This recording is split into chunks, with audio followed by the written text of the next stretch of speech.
The sun that afternoon was perfect, soft, golden, the kind of light photographers chase for hours. I stood just a few feet behind the camera, watching my daughter, Collie, and her new husband, Ethan, surrounded by smiling faces. The photographer's voice carried over the chatter. "All right, let's get the family in close." I took a step forward. I wasn't even thinking about it. Of course I would be in the picture. I'm her mother. That's when I saw her. Rhonda, Ethan's mother, the self-appointed queen of this wedding. She turned, her smile slipping away the moment her eyes landed on me. She took one graceful step forward until we were nearly shoulder to shoulder. Her perfume hit first strong, expensive, overwhelming. Then, without lowering her voice much, she said, "Please step aside. These are for family only."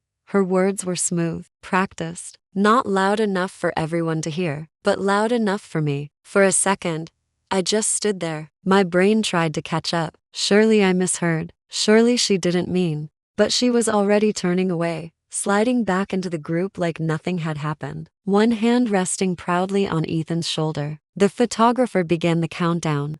3, 2, 1. And just like that, the moment moved on without me. I forced a smile. My feet moved before my mind could decide where to go. Backward, away from the camera, away from the laughter. The guests kept chatting like they hadn't noticed, but I saw it in their eyes, the glances, the awkward smiles, the way they shifted their gaze to the flowers or their drinks, pretending they hadn't just watched me be pushed out of my own daughter's wedding photos. I turned toward the reception tent, not because I had anywhere to be, but because standing there suddenly felt unbearable. The tent was quieter. The gift table sat in the corner, surrounded by roses, cards and boxes piled neatly untouched for now. My eyes went straight to my envelope. Plain white, no ribbon, no decoration. I'd never been one for showy wrapping. I picked it up and felt its weight in my hands. It wasn't just money. It was the florist deposit I'd covered quietly when I overheard Collie stressing about costs. It was every overtime hour I'd taken when she got engaged. It was every time I'd told myself I didn't need something so she could have more.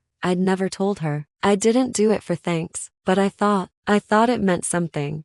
Now, holding that envelope, I wasn't so sure. The music from the lawn was still playing, faint but cheerful. Laughter rose every few minutes like a cruel reminder. I stood there, staring at the envelope, and the thought slipped into my mind before I could stop it. If I'm not welcome in the photo, am I welcome at all? I didn't crumple the envelope. I didn't tear it open. I just turned and walked away from the tent, past the soft pink centerpieces I'd helped pay for, past the glowing string lights draped over the hedges. The photographer's voice faded behind me. I didn't look back to see the pictures they were taking without me. I didn't want to know how complete they looked. The lawn opened up toward the parking lot. Each step felt heavier than the last, but in a strange way, steadier too. Rhonda had gotten exactly what she wanted, and for the first time that day, I started to think about what I might want too. The first sign that the day wasn't mine to belong came hours before the photo, at the check-in table. I stood in line behind a couple in pale green and gold, watching as the smiling attendant handed them cream envelopes sealed with wax. Their names were written in curling gold calligraphy. She even offered them champagne, her voice warm and welcoming.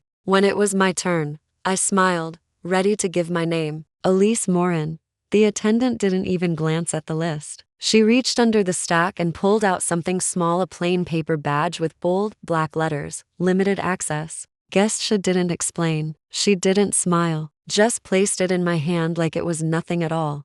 I stared at it for a moment, trying to make sense of it. Limited access? What did that even mean? That's when I felt her before I saw her. Rhonda, her perfume swept over me first, like always. She stepped close, looking straight ahead as if she wasn't talking to me at all. "That means no dinner plate," she murmured, then drifted away without waiting for my reaction. I waited for the punchline, the wink, something to tell me she was joking. But she was already gone, gliding across the lawn like a queen at her own coronation. I turned the badge over in my hands. My chest felt tight.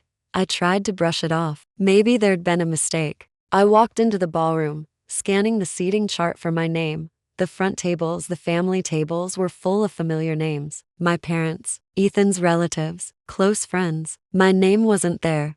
I checked the back tables. Nothing. Even the far corner tables meant for distant cousins and co-workers, nothing. No seat, no plate, No place. I stood at the edge of the room, pretending to admire the floating candles, the gold-trimmed linens, the soft way the servers moved between tables. But my stomach was twisting. Weeks earlier, I had quietly paid the venue deposit when I overheard Collie talking about how stressed she was. She hadn't asked. I just wanted her to breathe. I told myself it wasn't about credit. It was about helping. She'd thanked me once, hugged me, and then moved on. That's how it had been the whole time. When she got engaged, I thought I'd be part of something we built together. Picking flowers, helping her choose a cake, laughing over old family stories while we stuffed invitations. But every time I offered, she smiled and said, "Let Rhonda handle it. She's better with events." It started small. She'd hand Rhonda a task instead of me, then another, and another, until one day I realized there was nothing left for me to do but quietly keep paying the bills. I told myself it was fine. It was her day,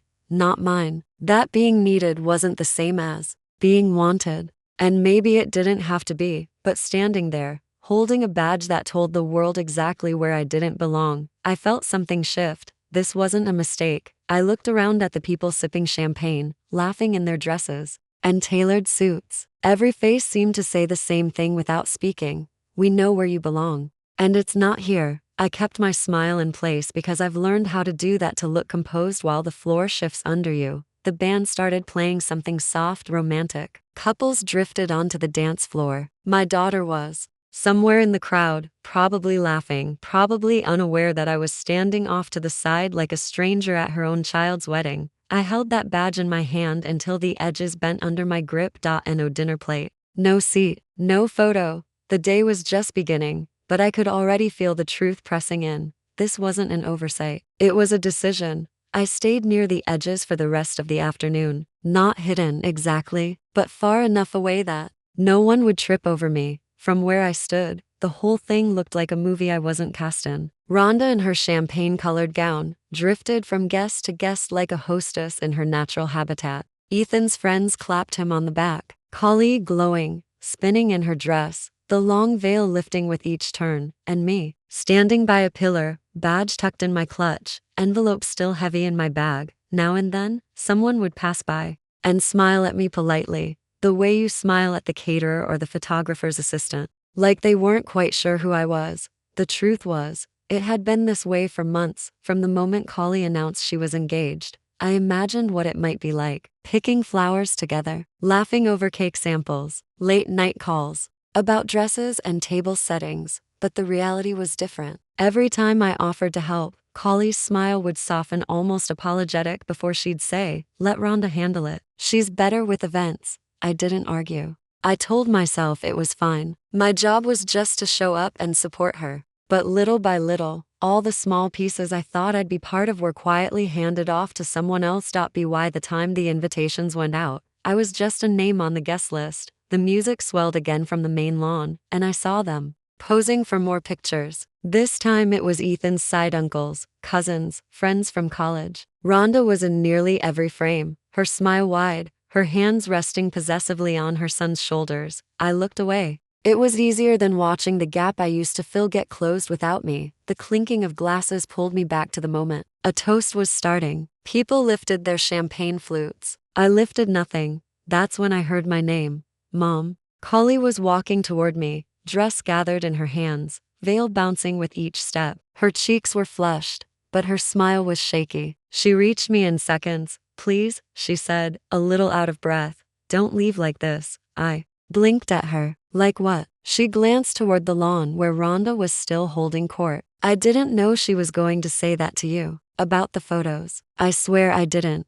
I studied her face. She looked like the little girl I used to tuck in at night, the one who would climb into my lap when the world felt too big. But that girl wasn't here anymore. If I hadn't brought an envelope today, I asked quietly, "Do you think anyone would have noticed I came?" Her mouth opened, then closed. No answer. That was enough. I gave her the kind of smile you give when you've already decided to let go, small, polite, without warmth. "This isn't about forgetting me, Collie," I said. "It's about replacing me." Her eyes filled. "I didn't mean, I know," I said softly. "But you let it happen anyway." For a moment, I thought she might grab my hand, stop me, say something that could stitch the day back together. But she didn't. I turned and walked away, the sound of laughter and clinking glasses fading with each step. I didn't rush. I didn't storm off. I moved with the calm that comes only after something inside you has stopped asking to be seen. The sky had turned that perfect golden pink that photographers chase, the kind of light people pay extra for.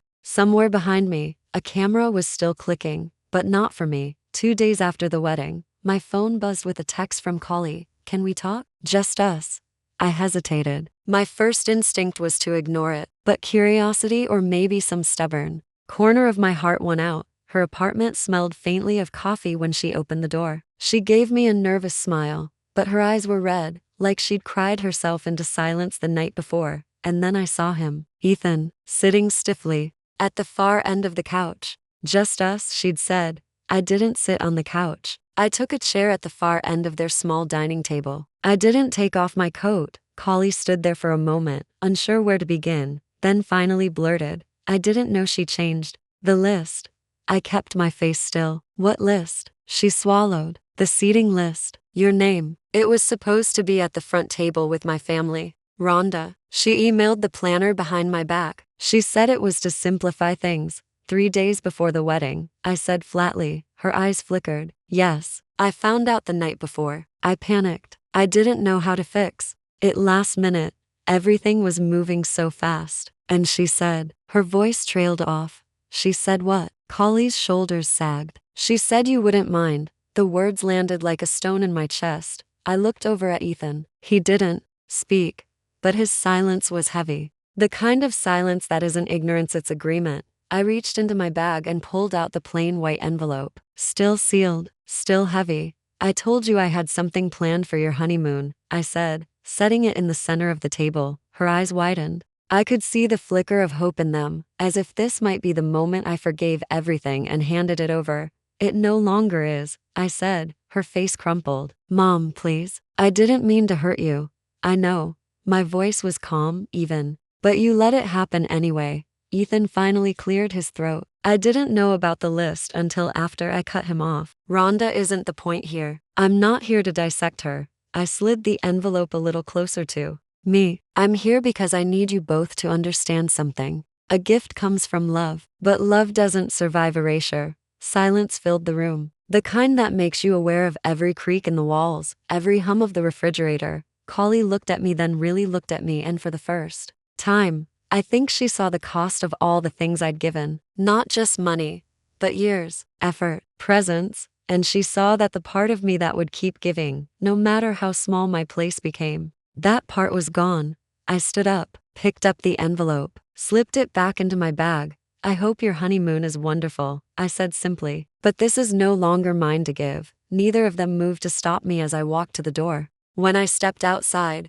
the air felt cooler than it had inside, lighter somehow. I realized it wasn't just because I was leaving their apartment, it was because I was leaving behind the expectation that my love had to be proven with money, or that my worth could be measured in where I was allowed to sit. 3 days before the wedding, they made a choice. Today, so did I. The phone rang the next morning. Unknown number. I almost didn't answer, but something in me, maybe morbid curiosity, won. Elise. The voice purred, smooth and deliberate. Rhonda. I wanted to touch base, she began, her tone overly light, like we were old friends catching up over coffee. Woman to woman. I didn't answer. There's been so much tension, she continued, and I thought it might help if I clarified a few things. She took a slow breath, as if the effort of calling me was exhausting for her. The photo situation. It wasn't personal. We just didn't want to overwhelm the arrangement. Too many people in one shot, it becomes cluttered. Cluttered. That was her word for me. I imagined that family photo, the groom's mother in the center, her hand proudly on her son's shoulder, the woman who raised the bride standing a polite distance away, erased. And somehow, my presence was the problem. I understand, I said finally, my voice calm. But no photo is more disruptive than pretending I don't exist. There was a pause on the line. I could almost hear her surprise that I hadn't swallowed her explanation whole. I think we can move past this, she offered, edging her tone towards something patronizing. Collie still wants her family united. I know you're important to her. I let the silence stretch until it became uncomfortable. Then I ended the call without another word. No goodbye, no promise to talk soon. Just a clean break. I set the phone down and stared at the white envelope still sitting on my kitchen counter, untouched. $10,000 that had once been wrapped in love, now reduced to a transaction waiting to happen. That money had been for Collie, for Ethan, for the start of their life together. But now, giving it to them felt like rewarding silence. Rewarding the fact that, when the moment came for someone to say she belongs here, no one did, and I realized I wasn't going to let it end that way. I pulled my laptop closer and searched for something I hadn't thought about in years. A nonprofit I'd once worked with, back when I was the one who needed help. They supported single mothers going back to school. I remembered sitting in that office years ago, my hands shaking, my heart pounding, trying to believe I could start over. They had given me more than resources, they'd given me dignity. Within an hour, I had an appointment. By noon, I was sitting across from the director, signing over the check. No speech, no announcement, just a quiet handoff. "Do you want us to send a letter of thanks?" she asked.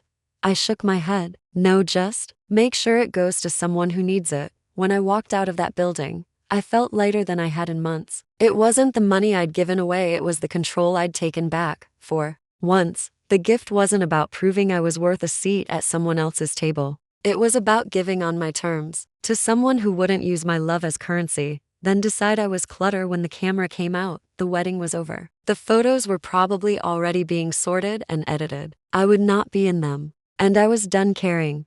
Rhonda had wanted me invisible. Fine, let her have her version of the day, but I would keep mine. The one where I walked away with my head high, my hands free, and my heart finally back in my own possession. A week passed in silence. No calls from Ethan, no texts from Rhonda. Collie sent a single message 2 days after my meeting at the nonprofit. "I love you. Can we talk?" I didn't answer, not out of cruelty, but because I'd learned that talking to her lately meant talking around the truth. It was late on a Tuesday afternoon when my phone buzzed with a name I didn't recognize. Jessa W. The message started politely enough. "Hi, I hope this isn't overstepping, but I wanted to reach out about the wedding. I helped with the guest list." I read it twice before continuing. "You were on the original family seating chart. Full access. Table 1, right next to Collie and your parents." I sat down slowly, the laundry I'd been folding slipping from my lap. "Your name was changed 3 days before the wedding. By Rhonda." Ethan approved it.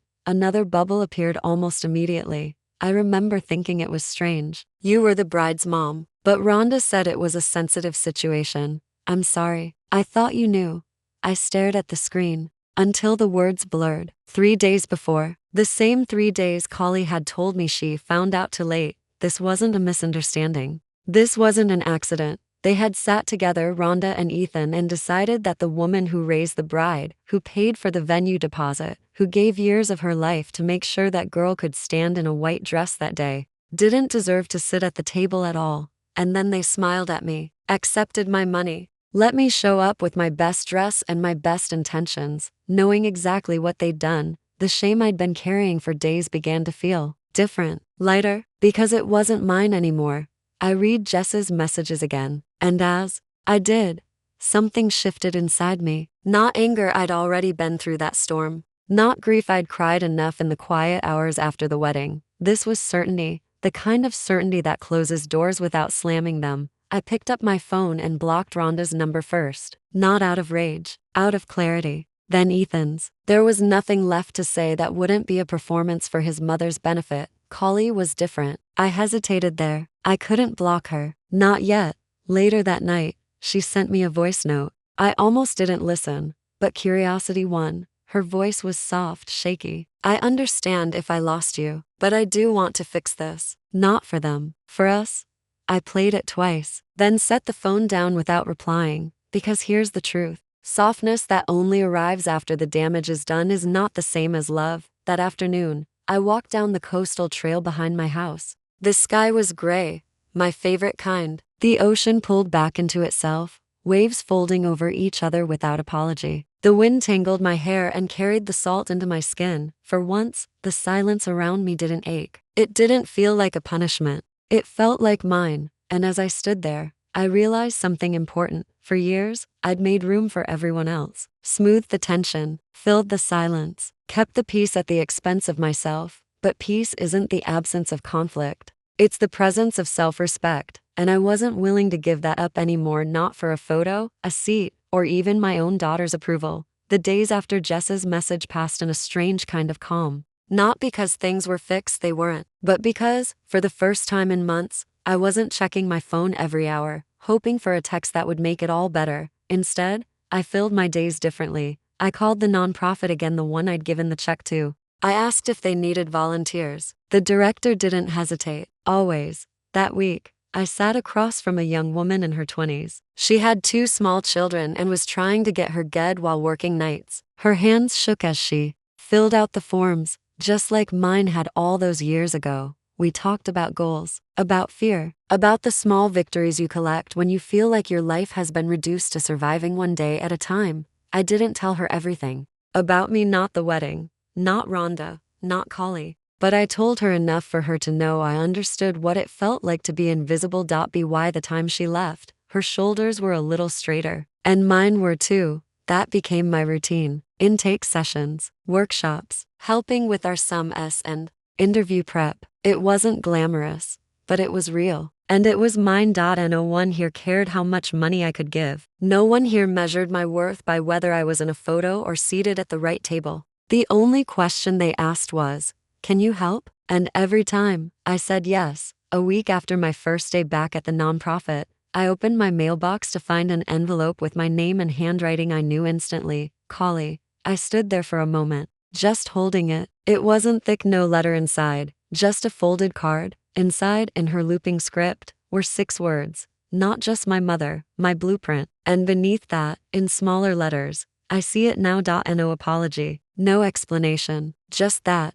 I stared at the words for a long time. My first instinct was to read between the lines to find the hidden plea, the unspoken request for me to make the next move. But maybe it was just what it was, a statement, an acknowledgement. I folded the card and placed it in the kitchen drawer, right next to my matches and old receipts. Somewhere safe, but not somewhere I'd look at every day. Because as much as I loved her, I'd finally learned that my peace couldn't depend on what she saw or didn't see. That night, I ate dinner. On my porch. Lemon chicken, roasted vegetables, a glass of wine. The light stretched across the deck slowly, like it had nowhere better to be. No cameras, no dress code, no seating chart, just me, in a place that belonged to me, not because someone invited me to it, but because I chose it. And for the first time in a long, long time, that felt like enough. It's funny how quiet can feel different, depending on who leaves it behind. For years, silence meant something was wrong, a fight brewing, a disappointment hanging in the air, the space between words growing sharper. But now, the quiet was soft, spacious, mine. Weeks had passed since the card from Collie. We hadn't spoken again. I didn't avoid her, but I also didn't go looking for her voice on my phone. I spent my mornings walking the coastal trail behind my house, watching the ocean pull back into itself and then return with another wave. Over and over, without asking permission from anyone. The nonprofit kept me busy in the afternoons. There was a woman named Marcy who'd just landed her first job in years. Another, Tasha, had gotten into a community college program. Each little win felt like a thread pulling me further into a fabric that didn't have holes in it. This work wasn't glamorous, and no one was taking photos of me while I did it. But I'd never felt more seen. One Saturday evening, I made dinner the way I like it, not the way I thought anyone else would want. Lemon chicken, roasted vegetables, fresh bread from the little bakery down the street, a glass of wine I didn't